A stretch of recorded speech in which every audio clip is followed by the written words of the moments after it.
Hello everyone, let's make some pecan sandies.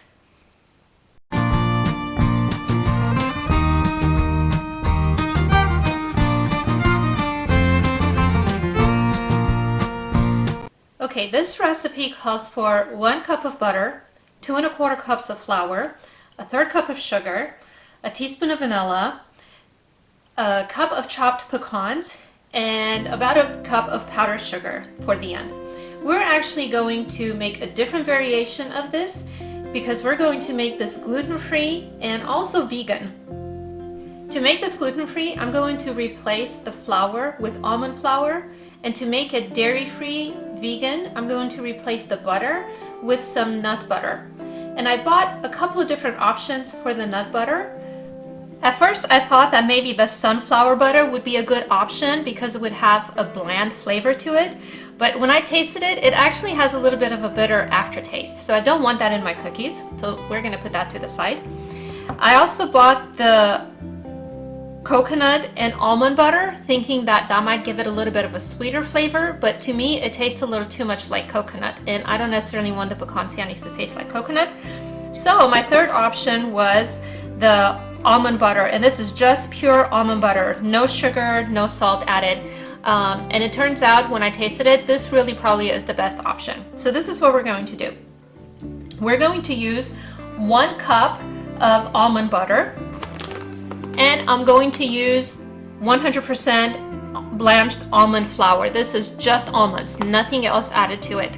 So essentially, by the time I'm done, really the only 2 ingredients that are going to be in these cookies are nuts and sugar, and I guess a little bit of vanilla. Okay, and I promise you guys that my hands are clean, but I am definitely going to have to get my hands in this. So I'm going to start with my 1 cup of almond butter, add a 1/3 cup of sugar.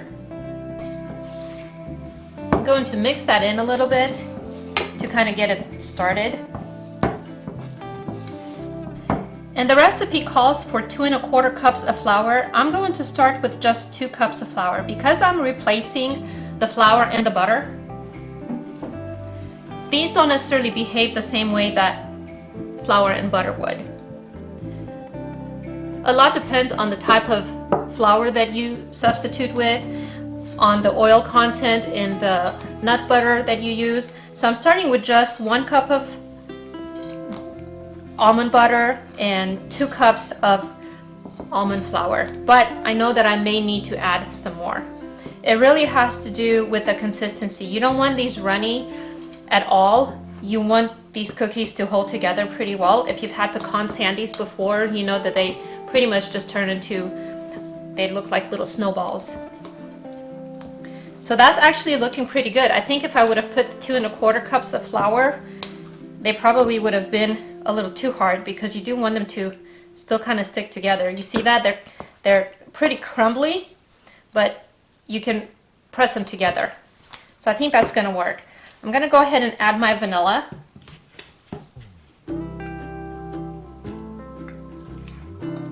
We'll call that a teaspoon. And I really want this mixed well before I add my pecans. The pecans can really interfere with the mixing of that butter and the flour, so I don't usually add those until the very end, whether I'm making this recipe or just the standard recipe. And I will have the standard recipe in the description below this video. So if you want to make just good old-fashioned pecan sandies, you'll have the recipe. But I wanted you guys to see what this looks like if you're opting for the gluten-free option. Gluten-free, dairy-free.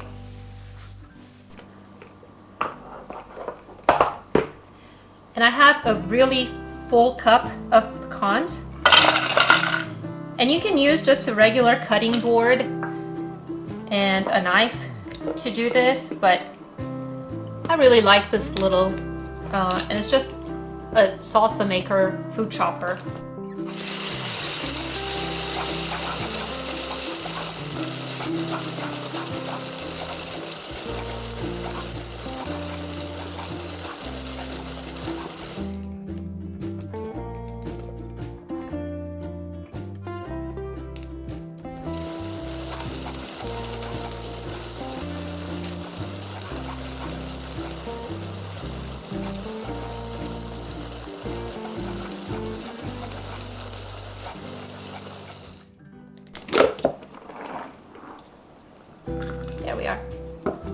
It does a really good job chopping up nuts.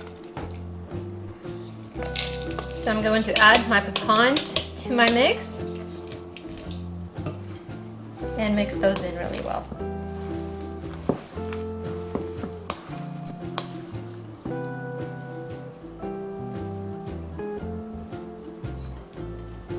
Perfect. I have my oven preheating at 325 degrees Fahrenheit. While that's preheating, I'm going to go ahead and form my cookies and set them on a cookie sheet. I have a cookie scoop, and this is really simple to use, but if you don't have one, you can just use a teaspoon and scoop out some of this cookie dough and just make it into a ball. And these are not really going to puff up a lot. There's no baking soda in them, there's no eggs, so they'll pretty much stay the size that they are right now. I say that because you don't have to leave a lot of space between them. You can put them fairly close together. If you're using a cookie scoop, you want to make sure that you press your dough in there really well. Otherwise, these are just going to fall apart. By the way, guys, if you're wondering about what I have on the bottom of this cookie sheet, this is a silicone sheet. It's a silicone cookie sheet, and I use it on the bottom of my cookie sheet when I do any type of baking because it makes this non-stick, which is wonderful. But I don't like cooking or baking on aluminum foil, so this is a safer option to use. It's easy to maintain and keep clean. I just throw it in my dishwasher, or you can hand wash it, but it stays clean even though it kind of gets stained, but they're permanent stains that set in the silicone. It's not dirty. So it cleans really well. It keeps your pans clean, and it's safe and non-toxic. So that yielded 41 cookies for me, and that's about what you should expect. Somewhere between 3 and 4 dozen, depending on the exact size of the cookies that you're making. Now that my oven's preheated, I'm going to go ahead and place these in the oven on the middle rack, and I'm going to let them bake for about 20 minutes, maybe 25. You want the edges to be a light golden brown. Alright, these have been baking for about 25 minutes, and they're just a little bit toasty. Pull them out, set them on the side, and let them cool down a little bit.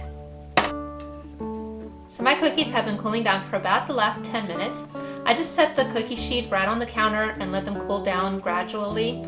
I don't want these really cold or even at room temperature. I want them a little bit warm because I want the powdered sugar to stick well to them.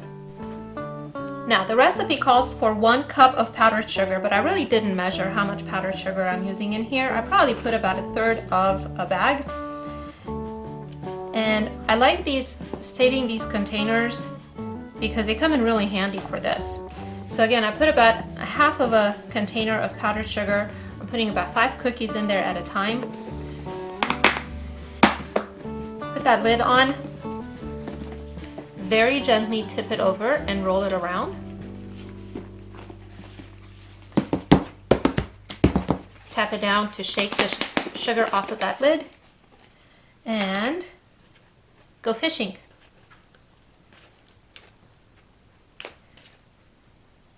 Carefully find those cookies and bring them all out.